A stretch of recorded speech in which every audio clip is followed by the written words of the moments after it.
Buenos días.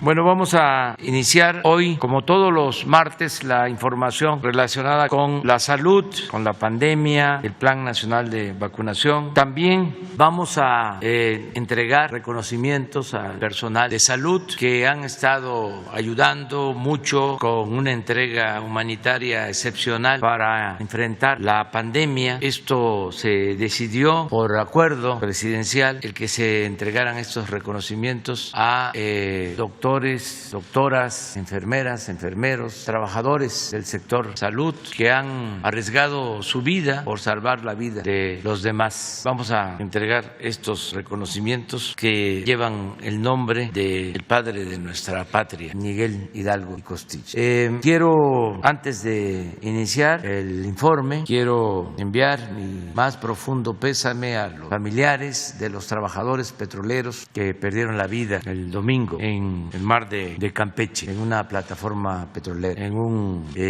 accidente lamentable. Van a contar con todo nuestro apoyo, los familiares de las víctimas, y esperemos también que se recuperen los heridos, también las personas que todavía están desaparecidas, que se continúe la búsqueda. Es algo muy triste, muy lamentable. Es la actividad petrolera, pues una actividad muy riesgosa para que contemos con combustibles, para que se pueda mover la economía, para que se puedan mover los automóviles. Se necesitan las gasolinas, se necesitan los combustibles, y para llevar a cabo la extracción del petróleo, la refinación del petróleo, se corren riesgos. Se tiene que manejar gas, como en este caso, para inyectar ese gas a los pozos petroleros y sacar el crudo, y toda esa operación es muy riesgosa. Por eso nuestro reconocimiento a todos los trabajadores petroleros y nuestro abrazo fraterno a los familiares de las víctimas. Vamos a informar sobre la situación de la salud. Le vamos a pedir al doctor Jorge Alcocer, secretario de Salud, que él inicie y luego continuamos. Muchas gracias, señor presidente. Con su permiso, como ya fue informado por el señor presidente, hoy trataré dos temas. En principio, la actualización, que ya tenemos costumbre, de los medicamentos, y uno también muy especial, que es la última fase de la entrega de las condecoraciones Miguel Hidalgo al personal médico que ha atendido en la pandemia del SARS-CoV-2. Si me permite la primera presentación, por favor.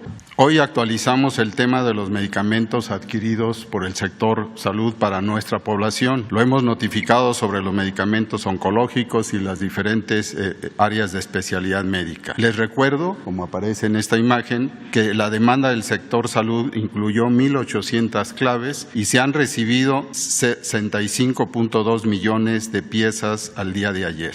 En la siguiente tabla se presentan las órdenes de suministro de insumos médicos para cada una de las instituciones que aparecen en la columna del lado izquierdo, y como pueden ver, hasta el 13 de agosto habíamos recibido cerca de 295 millones de piezas, y ayer se complementaron, se agregaron 794.489 piezas más, derivadas de 778 órdenes de suministro que se generaron en la semana. Del lado derecho de esta tabla se muestra la fecha máxima de entrega, que será a fines de agosto, en que contaremos con 16.505.000 piezas más.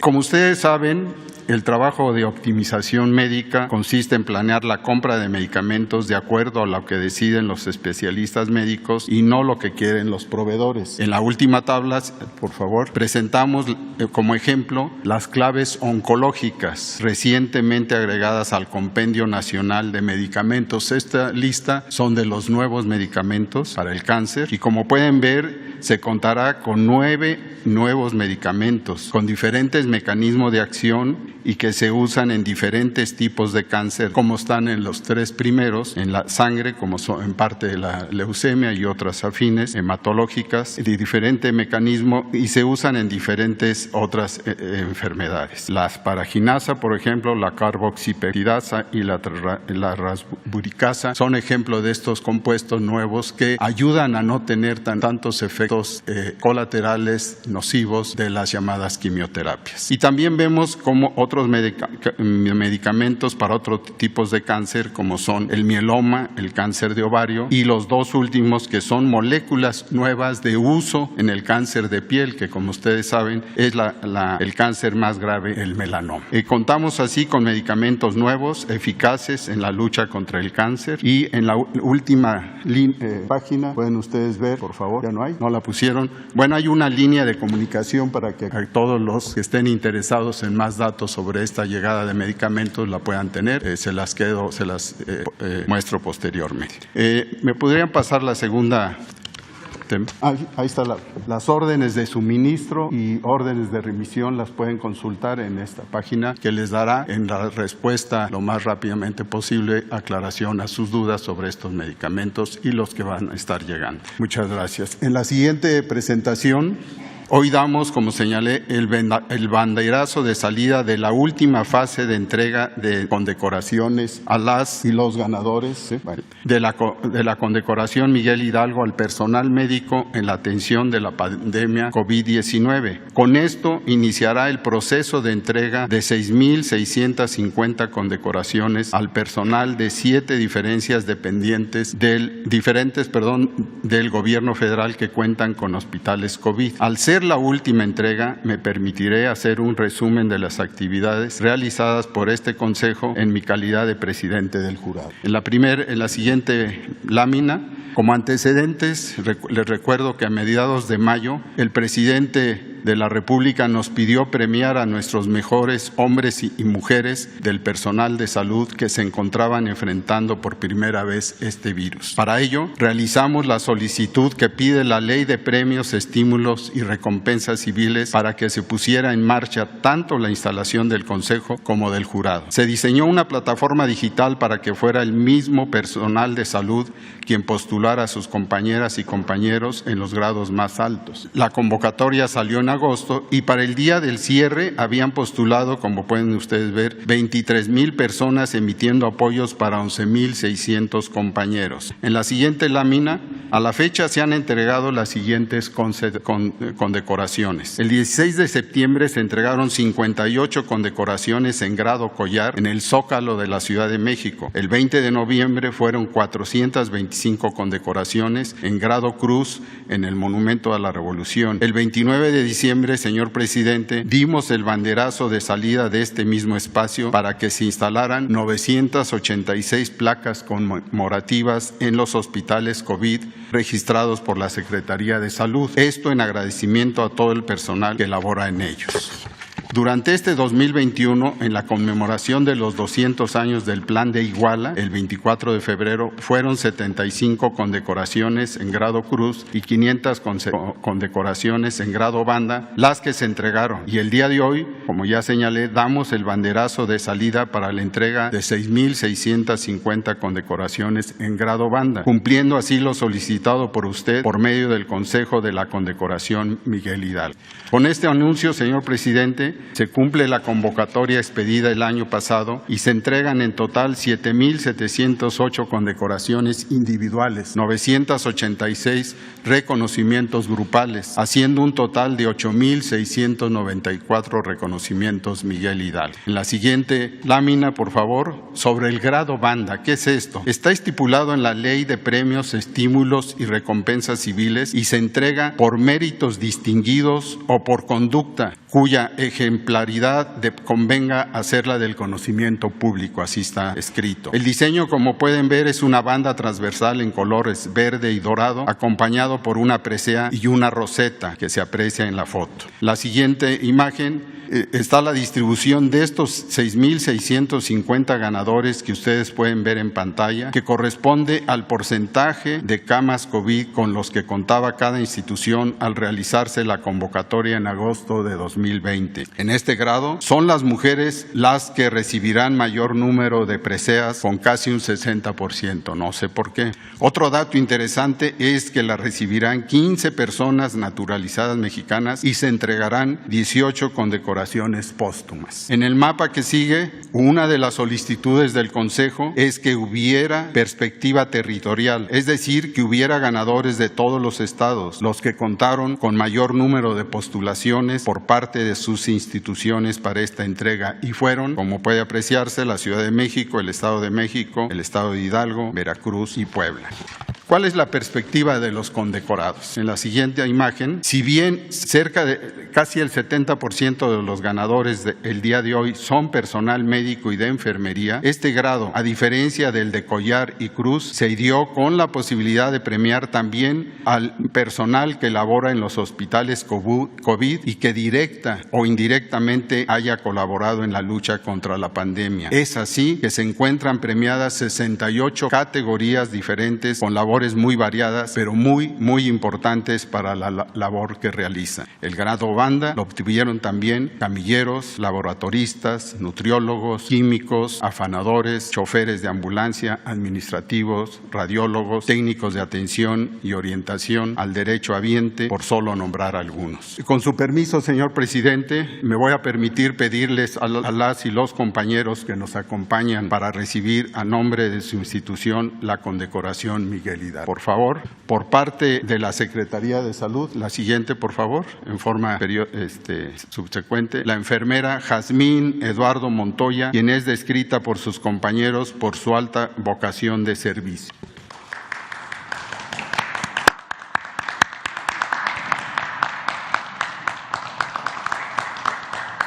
Por parte de la Secretaría de Defensa Nacional, el soldado de Sanidad camillero Eliseo Hernández Jiménez, quien ha colaborado para alimentar a los pacientes que no pueden hacerlo por ellos mismos y es descrito como el que siempre se encuentra dispuesto y atento para trasladar a los pacientes dados de alta a sus hogares, si así se requiere.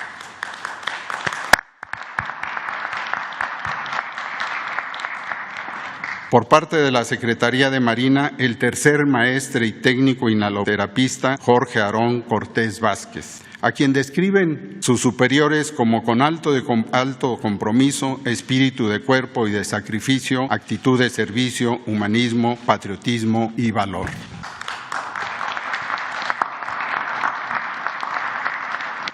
Por parte del Instituto Mexicano del Seguro Social, la médica Erandi Montes de Oca García, quien es descrita por una trayectoria intachable, capacitó al personal becario, efectuó gestiones de donativos de equipo y propuso también mejoras en los procesos de atención y evaluación de pacientes.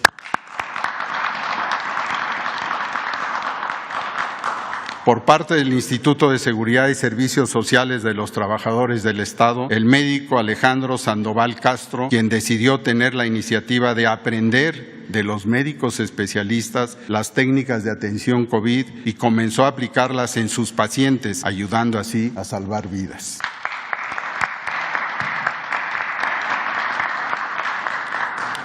La trabajadora, por parte del Instituto de Salud para el Bienestar, la trabajadora social Carla Jacqueline Gutiérrez Estrada, de quien se dice que sin importar poner en riesgo su vida, siempre estuvo dispuesta a atender a los usuarios con dedicación y empatía, conduciéndose con un alto grado de compromiso, responsabilidad y humanismo.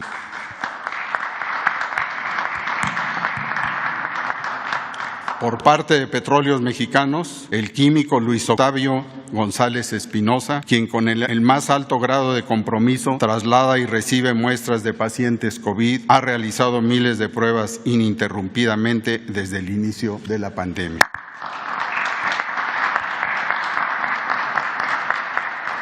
Muchas gracias a todos ustedes. Enhorabuena. Señor presidente, nunca en la historia del México moderno se habían condecorado tantos civiles y menos con la máxima presea que otorga el Estado mexicano. El personal de salud de las instituciones mexicanas nos ha enseñado que alguien que cumple su responsabilidad con profesionalismo, con dedicación, con solidaridad en el momento más complejo para poderlo hacer, es la que merece todo nuestro respeto y es aquellos a quienes dedicamos tenemos esta condecoración. Es a ellas y a ellos a quienes llamamos héroes. Hoy, martes 24 de agosto, en el marco de los 200 años de los Tratados de Córdoba, conmemoramos al padre de la patria, reconociendo la labor de quienes nos han cuidado en los momentos más difíciles. A todo el personal de salud, muchas gracias. Es cuanto, señor presidente.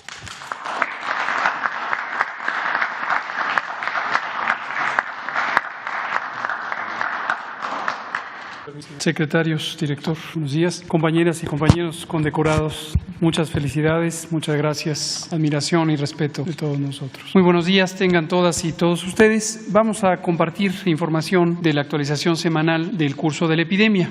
Nos vamos a concentrar en dos mensajes. Uno, el curso que tiene la epidemia, y dos, el progreso que tiene la vacunación contra COVID. La semana pasada mencioné aquí que llevábamos 2 semanas consecutivas en las que a la apertura de la semana epidemiológica empieza los domingos, teníamos menor cantidad de casos registrados con respecto a la semana previa. Hoy comento que tenemos 3 semanas consecutivas y que la reducción de casos registrados, casos estimados, con respecto a la semana previa es aún mayor.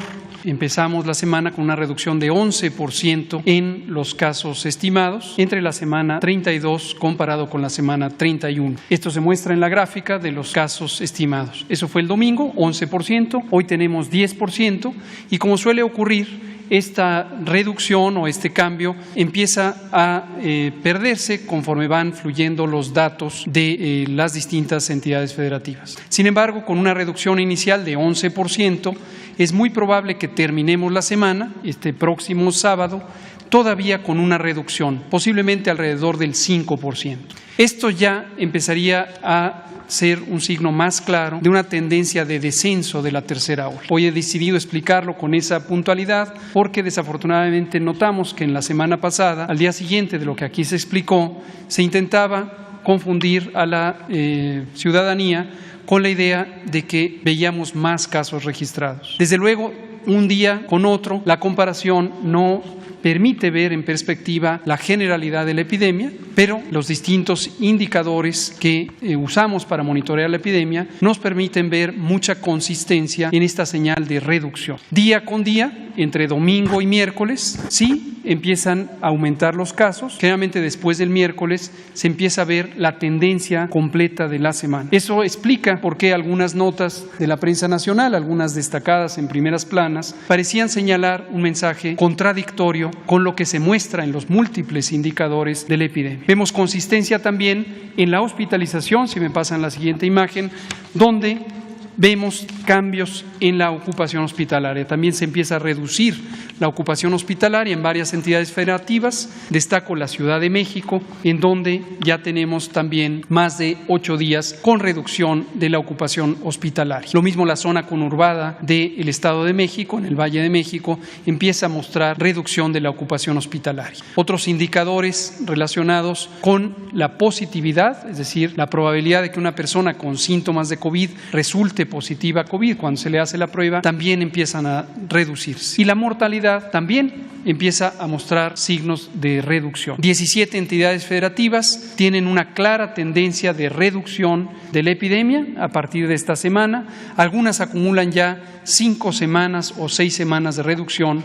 Es el caso de Sinaloa, que llegó a tener una actividad epidémica muy alta y ya continuamente está reduciendo. 17 entidades federativas. Entonces, esta es la idea completa, por si en la semana aparecieran nuevamente primeras planas que dicen y vemos que hay más casos que ayer, pues esa es una sobresimplificación, es una apreciación muy limitada de lo que ocurre. Pero consideramos que es muy importante que el pueblo tenga información completa de los múltiples indicadores y señales que todos los días monitoreamos de la epidemia. Respecto a la vacunación, seguimos avanzando, seguimos recibiendo vacunas y conforme las recibimos, las ponemos. Ayer aplicamos, como suele ocurrir al inicio de la semana, empezamos con la aplicación de las vacunas y estas van incrementando. Generalmente los miércoles es donde tenemos la mayor cantidad de aplicación de vacunas de la semana. Arrancamos con 388,000 y se irán incrementando. En la forma acumulativa, en la siguiente imagen, vemos que 81.2 millones de dosis de vacunas ya han sido aplicadas y esto corresponde a una cantidad de 56.6 millones de dosis de personas que han sido vacunadas. 55% con el esquema ya completo, 45% con el esquema inicial. Estamos teniendo un avance muy rápido en las edades de 18 a 30 años o 18 a 29 años. Recordamos, por cierto, que cualquier persona que no fue vacunada por la razón que haya sido, no se decidió, no estaba disponible, viajó cuando le tocó vacunar en su localidad, sigue siendo bienvenidas todas las personas a vacunarse. Si usted tiene cualquier edad adulta, es decir, 18 años en adelante, y por alguna razón no se vacunó cuando le tocó, puede acercarse al puesto de vacunación y será recibida para ser vacunada. 63% de la población adulta ya ha sido vacunada y hemos recibido 93.9 millones de dosis, casi 94 millones de dosis de vacunas. Mostramos finalmente el calendario semanal. Hoy tenemos una buena noticia que recibimos hoy, martes 24 de agosto, recibiremos 1.750.000 dosis, la primera parte de la donación que hizo el gobierno de Estados Unidos de la vacuna Moderna, que como dimos a conocer en la semana reciente, recibió autorización de uso de emergencia por parte de COFEPRIS, y también tenemos el primero de 2 embarques de Pfizer para un total de 3.4 millones de dosis a lo largo de la semana. Seguiremos avanzando y seguiremos buscando inmunizar a toda la población adulta de México. Mientras que vemos que la epidemia empieza a tener signos de reducción en esta tercera ola. Ahora recordamos, en la medida en que exista epidemia en cualquier parte del mundo, hay que mantener las medidas de precaución generales y sobre todo no perder la oportunidad de vacunarse, que es la medida de protección específica más efectiva para reducir la mortalidad y el riesgo de enfermedad grave. Esto es todo, presidente. Muchas gracias. Buen día, señor presidente. Señoras y señores, felicitaciones a todos los que hoy han sido condecorados. Brevemente, como ya se mencionó, ustedes recordarán que hubo conversación del presidente López Obrador con la vicepresidenta Harris. Se acordó que Estados Unidos donaría a México vacunas, así como también México lo está haciendo con otros países. Entonces vamos a recibir en más o menos 8:40 de la mañana, vamos a recibir este número que son 1.750.000 dosis de Moderna. La segunda dosis va a llegar en un mes. Y también 4.600.000 dosis de la vacuna AstraZeneca. Aquí están los números, 3,5 millones será el total de Moderna, 4.600.000 de AstraZeneca. La siguiente, por favor. Estas son las vacunas que estamos utilizando en México. Aprobadas hay 9, aplicándose hay 7, con la adición de Moderna. Pfizer, Astra, CanSino, Sputnik, Sinovac, Johnson & Johnson y ahora Moderna.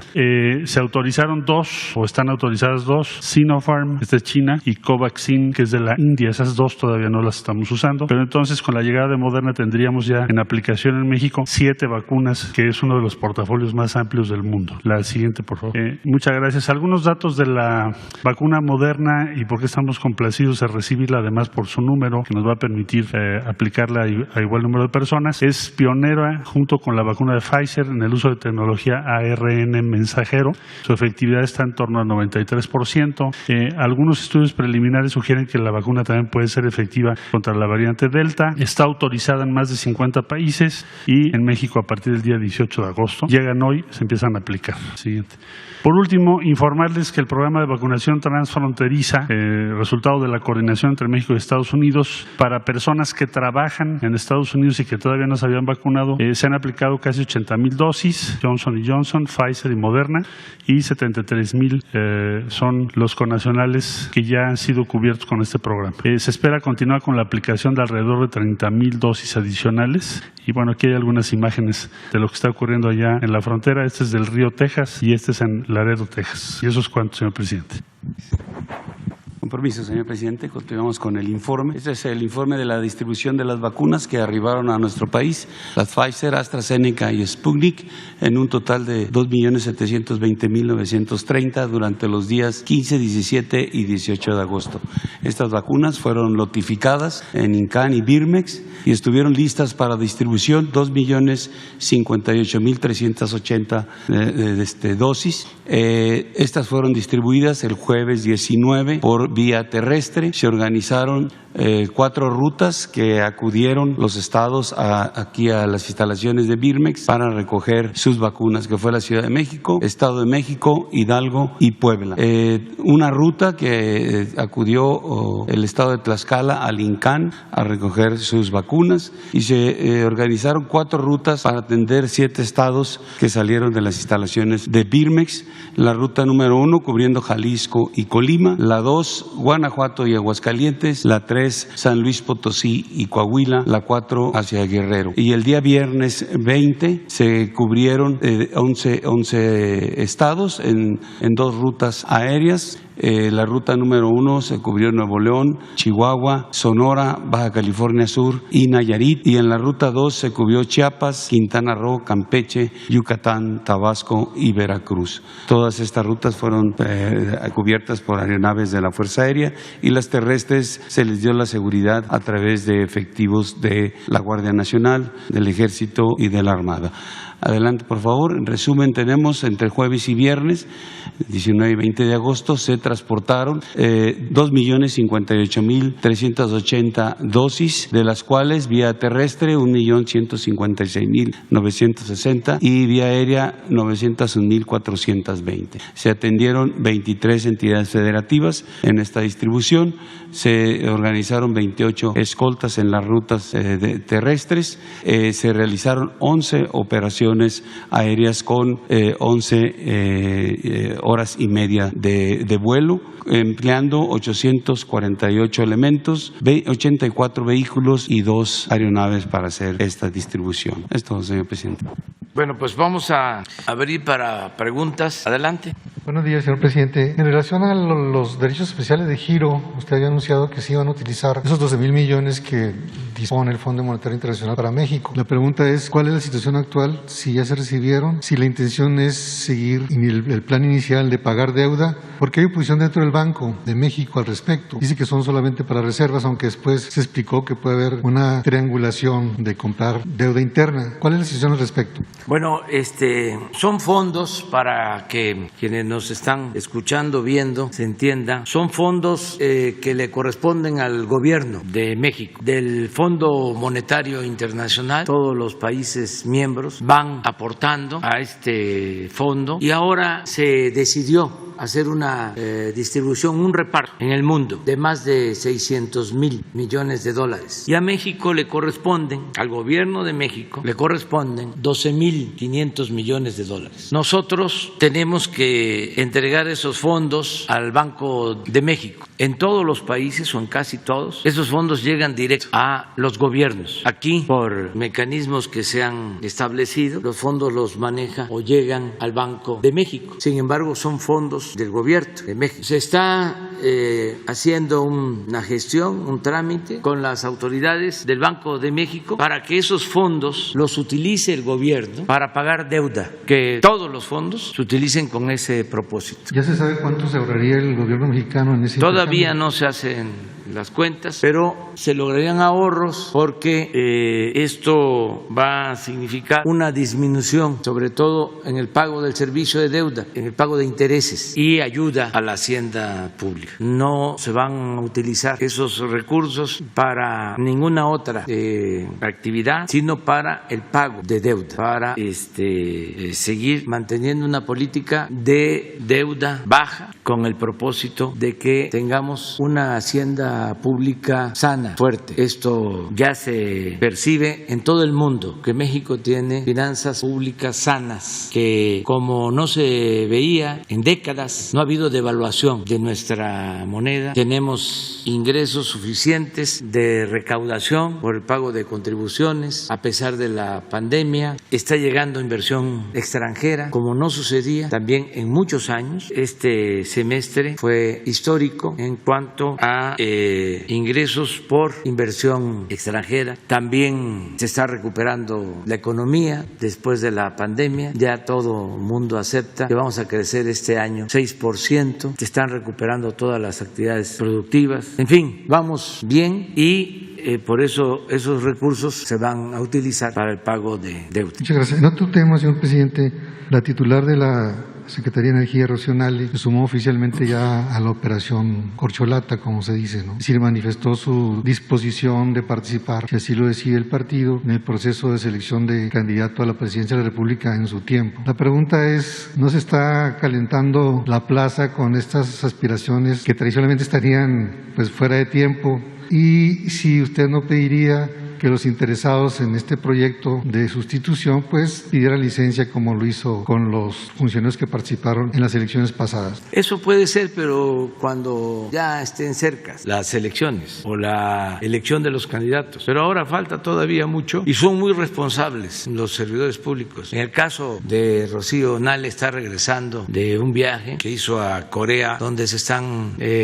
construyendo equipos para la refinería. Vamos muy bien en tiempo, en construcción, en costos. Hay una situación ahora en el mundo, está subiendo el precio del acero. Sin embargo, por ser una muy buena servidora pública, Rocío Nale, y por tener el gobierno finanzas públicas sanas, le pudieron dar anticipos para la compra de los equipos. Desde que empezó la obra, se hicieron los contratos. Entonces aumenta el precio del acero, pero ya no nos afecta en los costos. Esto mismo aplica para la compra de vacunas. Hemos destinado hasta ahora 30,000 millones de pesos, pero de inmediato dimos los anticipos. Por eso tenemos todas las vacunas. Nos deben las farmacéuticas. ¿Y ahí de cuánto fue el ahorro en las vacunas por pagar anticipadamente? No tenemos todavía el dato, pero no va a incrementarse el costo estimado por la construcción de la refinería. Lo mismo hicieron los ingenieros militares en el caso del aeropuerto, porque ahí también se requiere acero y también se requieren otros materiales de construcción. Entonces no se nos elevan los costos. Acuérdense cómo era antes, en los tiempos de la corrupción. Estimaban, bueno, ¿para qué voy a hablar en abstracto si hay algo concreto? El tren Toluca, Ciudad de México. Estimaron que iba a costar 30,000 millones y cuando llegamos ya habían ejercido 60,000 y desde luego estaba inconcluso. Para terminarlo vamos a requerir otros 30,000. O sea que lo que estimaron en 30,000 va a resultar en 90,000 millones. Eso era muy común en todo. Las empresas contratistas que se echaron a perder por la corrupción, porque daban sobornos, moches, pues conseguían un contrato. A veces se llegaba al extremo de que se les entregaba el anticipo y se iban, desaparecía la empresa y ya no los enjuiciaban porque habían dado soborno. Pero si no era así, recibían el anticipo y desde que empezaban a trabajar ya estaban pidiendo ampliaciones y tenían más abogados que ingenieros. Así estaba echado a perder todo. Ahora no es así. Ahora se estima un presupuesto, tiene que salir. Además, en el caso del Tren Maya, están firmados contratos para que no haya aumento en el presupuesto estimado. Así se firmaron los contratos. Pueden haber ahorros, eso sí, pero no pueden cobrar más. Entonces, se está avanzando en ese sentido. Compañera. Gracias, presidente. Buenos días, Shaila Rosagel, corresponsal del Grupo Gili, El Imparcial de Sonora, La Crónica de Mexicali, Frontera de Tijuana. Buenos días a todos. Mi primera pregunta es sobre la frontera, precisamente. Se dio a conocer pues que la frontera no va a ser reabierta a un corto plazo. El canciller Marcelo Ebrard dio a conocer esta información y pues que no solo se debe a la variante Delta, sino a otros factores. Si nos podrían comentar qué otros factores se tomaron en cuenta y si se está calculando que la reapertura fronteriza va a ser hasta 2022. No sé qué es lo que estén viendo. Esa sería mi pregunta. Por favor, maestro.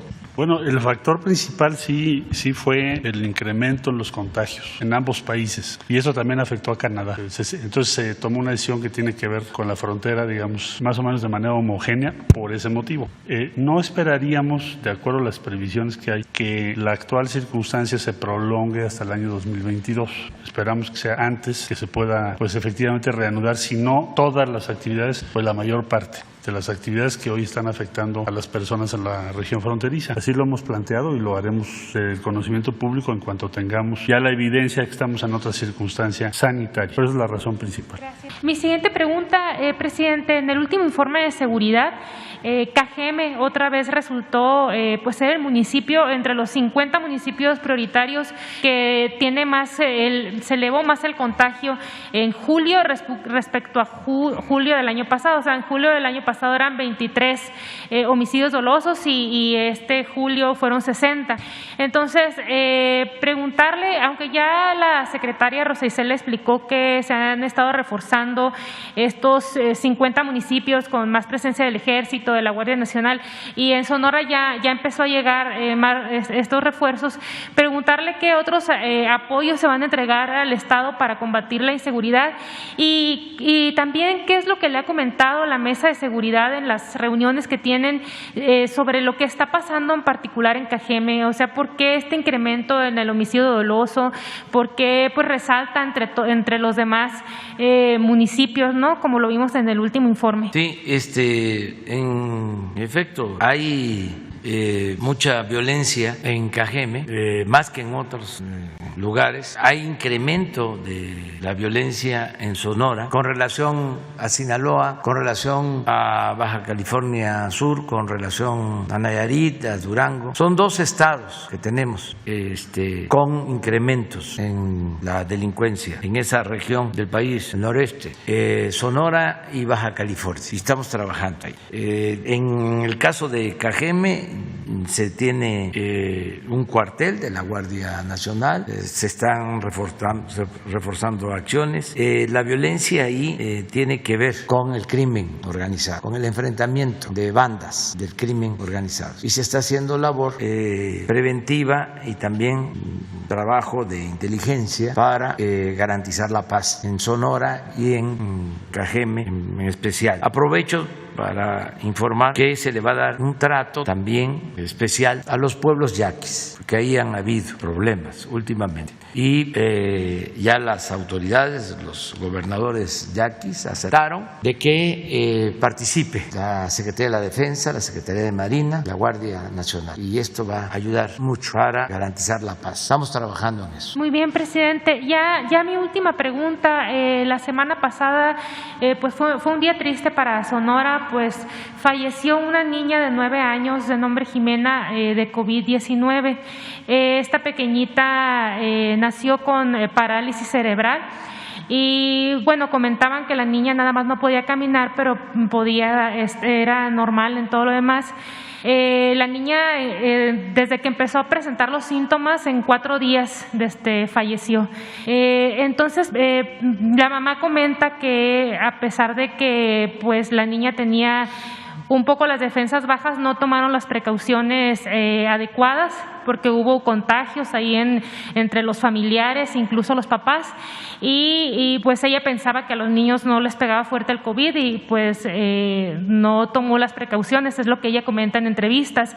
Entonces, preguntar con este regreso a clases si hay un protocolo especial para estos niños que tengan alguna enfermedad o que estén inmunodeprimidos al volver a las clases y qué recomendaciones están dando ya en general a los papás para este tipo de niños que tengan alguna enfermedad, algo respecto a ahorita como está la pandemia. A ver si el doctor. Con mucho gusto, Shaila, gracias por preguntar esto. Se relaciona con lo que comentábamos la semana inmediata anterior y la anterior y la anterior. Lo hemos comentado muchas veces, pero es de gran ayuda que usted posicione esta pregunta para volver a comentarlo. La situación con menores de edad respecto a COVID, ni en México ni en el mundo ha mostrado que sea una población de especial riesgo, ni en México ni en el mundo. Aquí hemos mostrado datos de la Vigilancia Epidemiológica de México y se ve claramente que por debajo de los 18 años de edad existe un riesgo mucho menor de tener enfermedad COVID, sobre todo la enfermedad grave, y un riesgo casi nulo de morir por COVID. No hay duda alguna que cada caso en particular, cada persona que enferma, se hospitaliza o pierde la vida, adulto o niño, nos duele. Es muy lamentable que ocurra. Como ocurre cualquier otra enfermedad, como ocurre el cáncer, como ocurren las enfermedades cardiovasculares, las malformaciones congénitas, cualquier situación en lo individual es lamentable. Pero cuando uno analiza la situación epidemiológica, la situación de la población, para tomar decisiones que atañen a toda la población, desde luego es sumamente importante identificar la probabilidad o el riesgo de que pudiera haber un desenlace grave. Y ya hemos identificado que el riesgo es muy, muy, muy bajo. Hace unas pocas semanas, en respuesta a una pregunta, dijimos el dato, 0.004% es la probabilidad de que una persona menor de edad termine en una hospitalización por COVID y aún más bajo de que pierda la vida por COVID. Ahora, en los casos individuales existen, por supuesto, muchas otras condiciones de salud que pueden hacer que una persona tenga mayor riesgo a complicaciones ante una infección.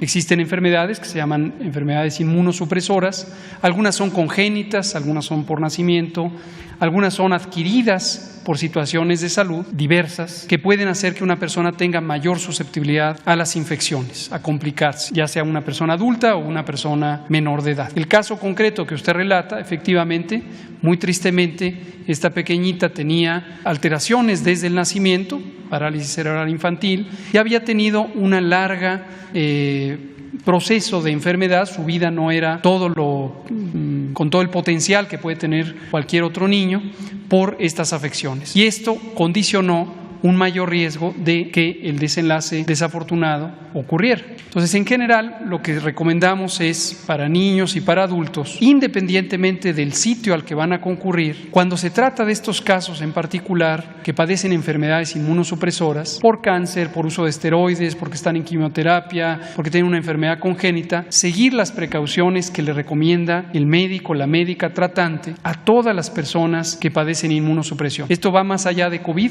ocurriría en cualquier otra situación, ocurriría en la temporada de influenza, ocurriría con respecto a cualquier otra infección que en las personas con inmunosupresión pueden ser graves. Pero el conjunto de la población escolar no tiene estas condiciones de salud. Entonces, eso no debería condicionar el mantener las escuelas cerradas porque afectaría a todos los demás. ¿Hay algún protocolo o se les recomienda que los manden a la escuela? La recomendación es esa, que de acuerdo a las recomendaciones específicas de la persona médica que le está tratando, le dé las indicaciones sobre acudir o no acudir. Pongamos un ejemplo, una persona, una menor de edad, que tuviera cáncer y estuviera en un proceso de quimioterapia, indudablemente el médico tratante, durante el proceso que la quimioterapia le va a condicionar inmunosupresión, estoy muy seguro que le recomendaría que se abstenga de acudir a sitios concurridos, incluyendo la escuela. Pero potencialmente, una vez que se recupere, cuando pase los efectos de inmunosupresión de la quimioterapia, si mantiene una buena condición de salud y ya no tiene la inmunosupresión, es probable que el médico tratante le diga ya puedes acudir, ¿no? Y seguramente le va a recomendar ser muy estricto en el uso del cubrebocas, en el lavado de manos, que no consuma alimentos que no se pueda garantizar que están higiénicamente preparados, que se abstenga de estar cercano a personas que tengan síntomas de enfermedad infecciosa, etcétera, ¿no? Pero hay que dejar muy en claro, son situaciones afortunadamente poco frecuentes, desafortunadas para cada una de las personas que lo padece. Entonces no se puede, sobre los casos específicos, intentar aplicar una regla general para todo el conjunto de la población escolar. Gracias. Un compañero, a ver, luego una compañera. Muchas gracias, presidente. Buenos días. Felicidades a quienes fueron condecorados hoy.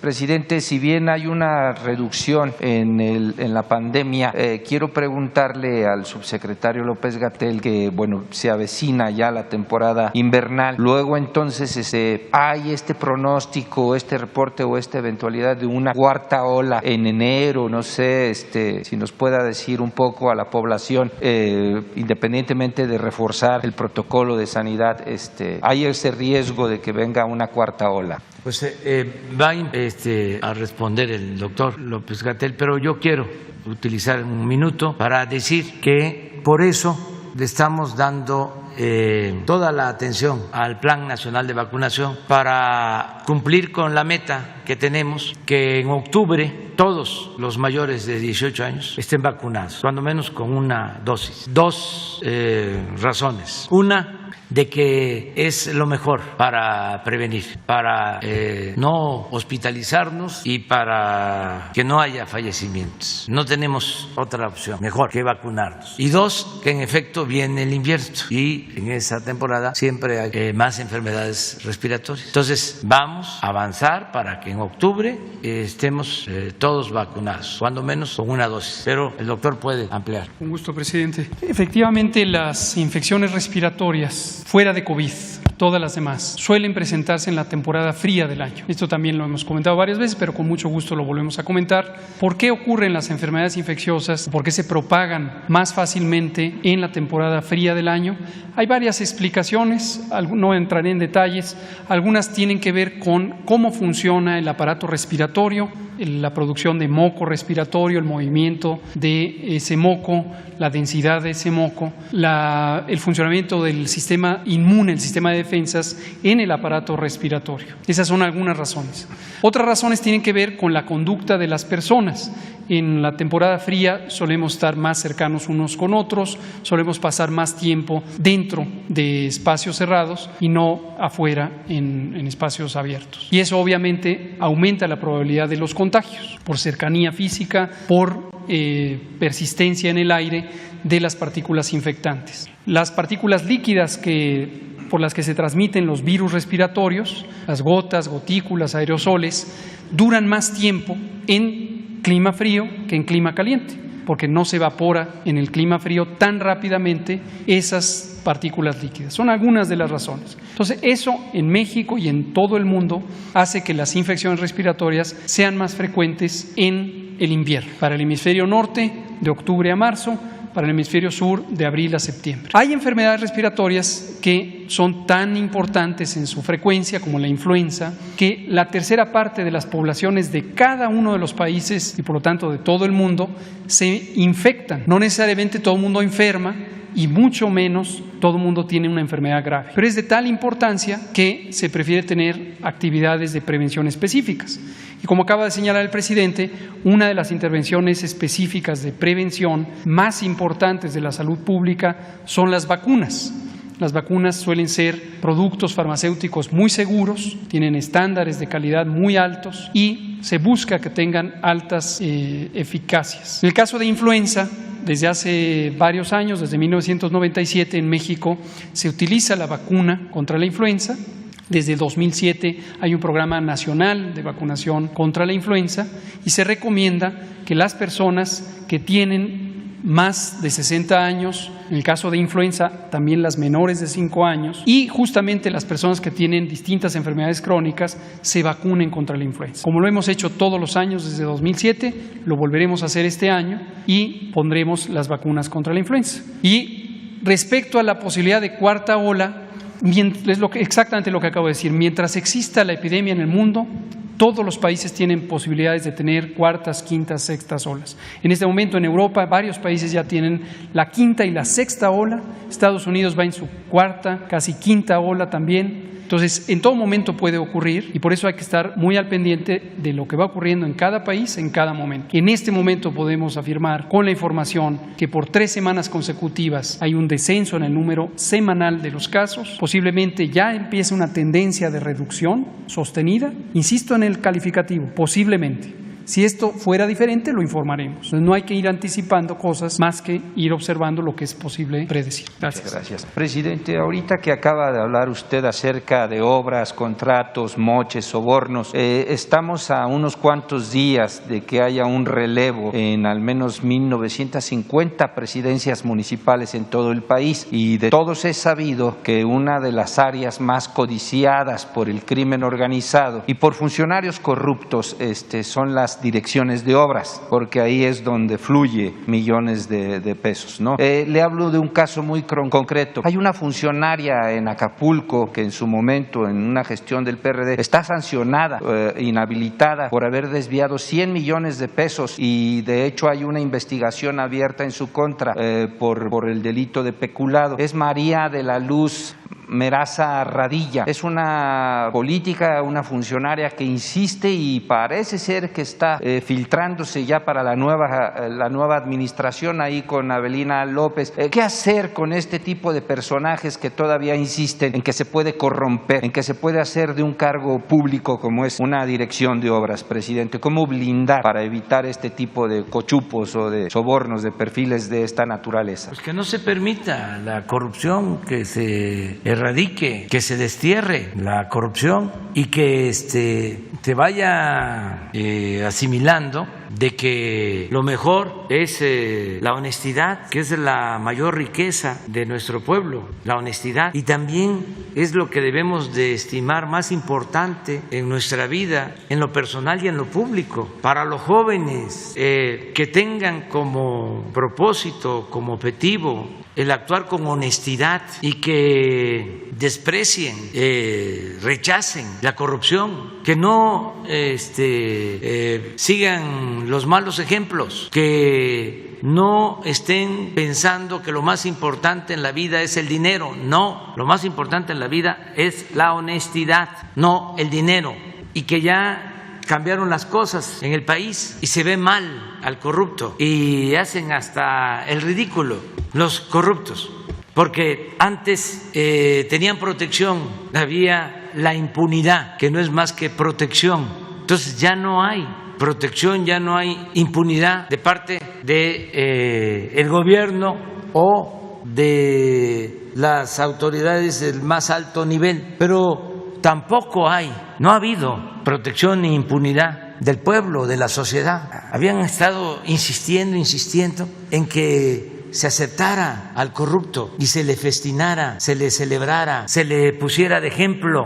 Pues eso ya se terminó. Entonces, para los jóvenes, no a la corrupción, padecen mucho, no a la delincuencia organizada y no a la delincuencia de cuello blanco. Se les hace muy fácil hacer supuestos negocios, business, ¿no? Agarrar dinero para ir escalando, para ir avanzando, para hacerse famosos. Y luego se descubre y se sienten muy mal. Ahora con este asunto del señor joven todavía, Anaya, víctima, acusándome a mí, está como para decirle yo por qué, yo no te mandé a que hicieras esas cosas, no te diste cuenta, pensabas de que no iba a suceder nada. Es interesante que se sepa que el asunto de Ricardo Anaya tiene que ver con una denuncia que presentó el que era director de Pemex, Lozoya.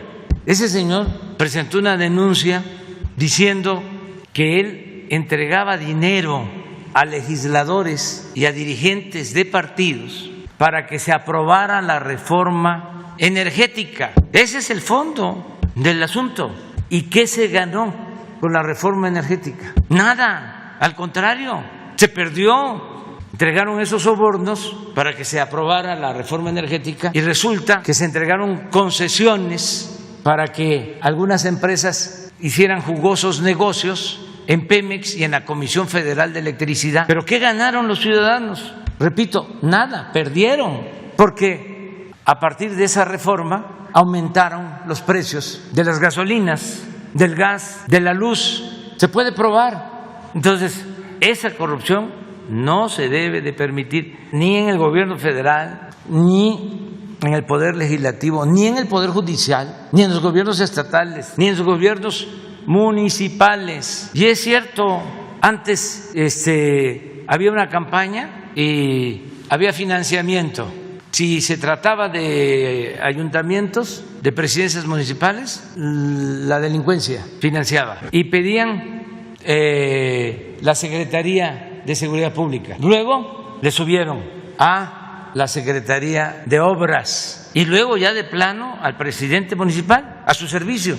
Pero eso es en cuanto a la delincuencia organizada, pero en cuanto a la delincuencia de cuello blanco, lo mismo. Esto que estamos hablando de Lozoya fue dinero para las campañas también. Entonces, en todos los casos hay que recomendar de que no se permita la corrupción. Nosotros no vamos a tolerar la corrupción, sea quien sea. Ya no hay amiguismo, agregaría compañerismo, nepotismo, influyentismo, ninguna de esas lacras de la política. Entonces, no hay persecución para nadie.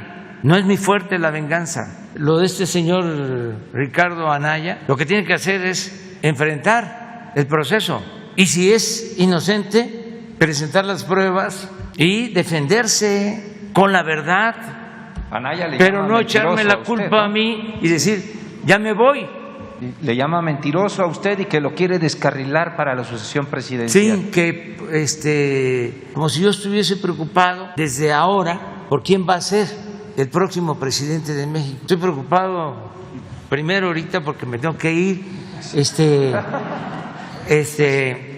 porque hoy vamos a Córdoba, son 200 años de los tratados de Córdoba, nos vamos a encontrar con el presidente de Ecuador en esta ceremonia y por la tarde-noche vamos a tener una reunión en Jalapa para el plan de apoyo a los damnificados por el huracán en Veracruz, en Puebla, en Hidalgo, y mañana vamos a sobrevolar la zona. Entonces mañana la reunión de seguridad y la mañanera va a ser en Jalapa, Veracruz, y ya me tengo que ir porque ya no hay avión. Nada más rápido, usted no es un cobarde, porque así le dijo Ricardo Anaya. ¿Cómo? También mentiroso y cobarde le dijo a usted. Eso sí calienta. Mi última intervención, porque es la tercera y última, presidente, si me permite, está mi secretario general aquí presente. No se entiende que ajeme la violencia extrema, como también está sucediendo en Zacatecas. Una investigación periodística nos refiere, porque el 21 de mayo, así se lo dije a usted, los trasiegos del fentanilo, y estaban ustedes investigando, su gabinete de seguridad, cómo se pasaba del Pacífico al Golfo para irse a Europa el fentanilo. Pues precisamente el Mayo Zambada, Nemesio Ceguera, están precisamente recrudeciendo esta guerra, esta disputa en Zacatecas, Valparaíso, Fresnillo, Sombrerete, pues que precisamente es la ruta para llegar al Golfo de México. Si nos puede dar un poco de información al respecto. Estamos trabajando en eso.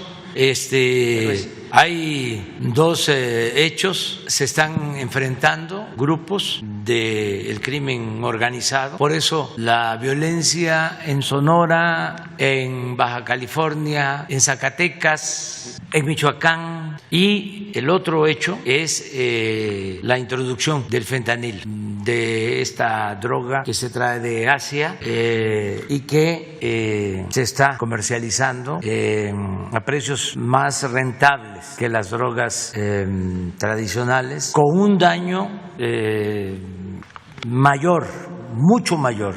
Para que se sepa, puede causar la pérdida de la vida de un joven en apenas 6 meses. Es lo peor que puede haber, el fentanil, lo peor. Y tenemos todo un plan para eso, que inició desde que tomamos la decisión, que algunos no entendieron en su momento, porque a veces no quieren aceptar lo que hacemos y todo lo cuestionan, porque se terminaron sus privilegios, sobre todo los medios de información, y también de los que no pagaban impuestos, y de todos los que se sientan afectados con la transformación. Pero desde hace cerca de un año tomamos la decisión de entregar los puertos a la Secretaría de Marina para controlar la entrada de droga, de contrabando, pero sobre todo de fentanilo. Por eso los puertos están a cargo de la Secretaría de Marina, las aduanas también en las costas a cargo de la Secretaría de Marina, y las aduanas terrestres a cargo de la Secretaría de la Defensa. Para esto estamos trabajando todos los días con este propósito. Y agregar algo, ya no andamos espiando a los opositores como era antes, ni persiguiendo a ningún opositor, ni censurando a ningún medio. En México hay libertades para todos, no hay represión para los ciudadanos, para los periodistas, para los opositores, como nunca. Sí hay ahora inteligencia, que no espionaje, para enfrentar a las organizaciones criminales, porque muchas veces resulta mejor la inteligencia que la fuerza. Entonces sí estamos actuando y vamos a seguir actuando. Y lo mejor de todo es que, como me toca encabezar un gobierno honesto, no hay relaciones de complicidad con nadie, con ningún grupo de interés creado. Repito, ni con la delincuencia organizada, ni con la delincuencia de cuello blanco. No hay ningún acuerdo con las mafias. Nosotros llegamos aquí, yo estoy aquí porque lo decidió el pueblo. No llegué aquí para representar a ningún grupo de interés creado. Fueron los votos de más de 30 millones de mexicanos, y no le voy a fallar al pueblo, aunque no les guste a mis adversarios. La transformación va hacia adelante. Ya me tengo que ir. Nos vemos Si no pueden mañana en Jalapa, pasado mañana estamos aquí. Muchas gracias y felicidades a quienes recibieron estos reconocimientos. Son heroínas, son héroes, porque están atendiendo a enfermos, están atendiendo a quienes han sido afectados por COVID, por esta terrible pandemia que tanta tristeza nos ha dejado. Un abrazo fraterno, cariñoso para todo el personal médico, para todo el sector de salud de nuestro país que han estado a la altura de las circunstancias. Muchas gracias, de todo corazón.